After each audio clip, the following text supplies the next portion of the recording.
Go back to what you talked about with incentives, like this. I'm curious what you think about this overall concept, and you can definitely talk about the incentives that you're moving people towards to change things, because for sure, for long term stability, incentives matter so much. And there's a phrase that is commonly used in academia, which is publish or perish, right? Which is probably terrible, but it's somewhat the truth. And you can maybe even explain what that means. But what do you think about publishing possibly negative results? Because we only publish positive results, but it's very rare that we publish negative results. And at least in my from my perspective, you actually you learn a lot more when something doesn't work than when something works. When something works, it's like, why did it work? I don't know. It could be a whole bunch of different factors. But when something doesn't work, you almost know instantly what was the thing that made it that it didn't work, but we don't actually publish any of the data. So, well, what do you think about that component, about maybe publishing negative results? And then, of course, the other incentives that you and your team are proposing, or at least driving towards. Yeah, that's a great question. Yeah, let's go back to publish or perish, and like a little bit of like, still, like, to be honest, like we're trying to change it, but it just takes a lot of time. So one, scientific papers are by and large positive findings. They show, and I think if you think about it, it's like a nice story, right? Like, I think we as humans like stories, and this is the part of science that is storytelling, right? You're not making up the story, you're trying to show the evidence, right? There are some people that make it up, but we tell it like a story.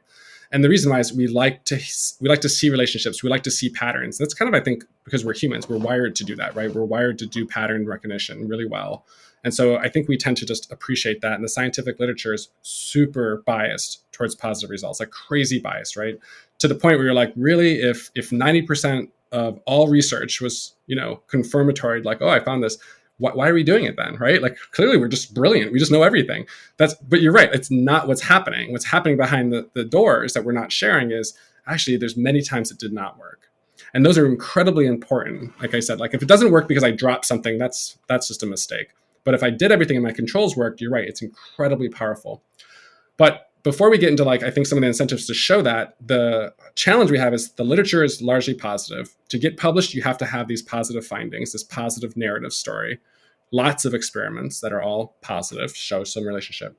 If you don't proceed, right? And so if you think of, money is our true currency, but in science, papers are the currency. So if you want to succeed in staying, especially in academia, you need to publish papers. You need to publish papers to get a job. You need to publish papers to get a grant. And you need to keep publishing to show you're productive if you want to stay in any of those areas. So you get a really, you publish or perish. If you do not publish, thus if you do not get positive findings, you go away. You will not have a career in academia. At some point, you'll not get a grant and you'll not have a job. This is probably also just slippery. This is like a slippery slope. This is probably, why some people, I think, do slide all the way into fabrication. Because if I need a paper and I can't produce one when I'm doing research and I'm about to lose my job, the incentives have essentially forced me to do a behavior that I think is wrong. And I'm guessing, I have no idea why people do that, but I can see that we're leading them that way. So how do we get away from that? So to me, it's all about rigor. We as scientists, we do not control outcome. If we did, we wouldn't be scientists, right? We'd be, just story writers and doing other things, or be back in the day of snake oil and stuff like that, and make any claim. But instead, we control the design. What is the question I'm asking? How do I approach it? Right? That includes all the things of what's my experimental setup, right? All the conditions I choose, my model, all of those are completely in my control because I'm choosing those, including how I analyze the data, to approach a really important research question, a hypothesis. But I do have zero control on it, because if I have control of the outcome, again, it's completely wrong. Yet I just told you the whole system is wired towards outcome, the thing I do not control. So I think publishing negative results, null results, we'll say, right, those are really good. People have tried making null journals. I think they're a good idea. I don't think they work. And the reason they don't work is because they're, by definition, they're considered oh, right, you're an inferior product to what everyone else wants. So what's more interesting that we've been doing, and actually I used it in the project with the journal eLife, who is publishing all of this. So if you go, you'll see every single one of these. And it's a publication format called registered reports. So what registered reports do, and it works really well for our replication, is instead of submitting, so we'll go back, we'll say, how does the normal process work? So normally as a researcher, I have a question, I do some research, I eventually figure out, I think I have enough to write a paper, I write my paper, I submit to a journal, right? All outcomes, it goes, if I'm lucky, hopefully that journal accepts it after a bunch of revisions, and then I'm done. So the peer review process is way at the end. It's after I've done all the experiments, and they're looking at the outcomes and supposedly looking at the methods, but the outcomes are right in your face, so you tend to focus on that. Registry reports moves that process to earlier. It's saying, okay, well, you have some pilot data, maybe.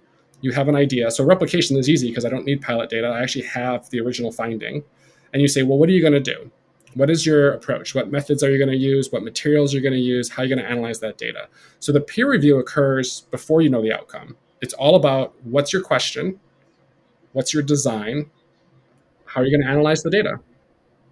And so the beauty of that is when you get that accepted, the journal agrees, they give you in principle acceptance to publish the outcomes, the final paper, no matter what happens.